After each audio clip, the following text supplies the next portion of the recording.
यस्तै गाउँघरमा गाह्रो छ घाम पानी भन्न पाउँदैन।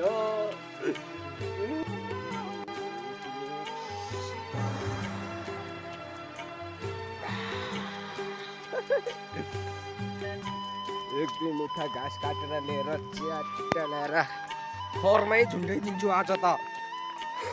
बाख्रालाई आज चराउँदिन, पानी परिरहेको छ। तल बादल पनि लगाइरहेको छ, पानी पनि परिरहेको छ। के दिदी आइलागेको यस्तो, ए भगवान्।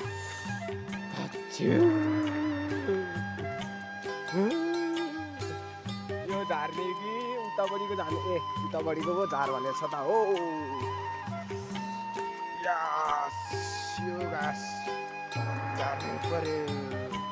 रुख पनि कत्रो छ फेरि, आमामा चट्नै गाह्रो होला जस्तो छ। यो घाँस हालेको चाहिँ आज बाख्राले हालिन्छ चट्ट लगाएर। यहाँ रुखमा त के आइलाग्यो यस्तो, पानी झरेर छ त थप्पा थप।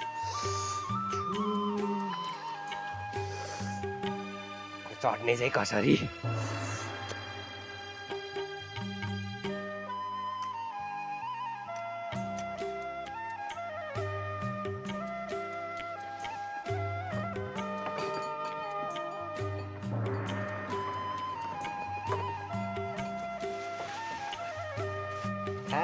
मजासित खा। तिमीहरूलाई आज खोरमै व्यवस्था गर्दैछु।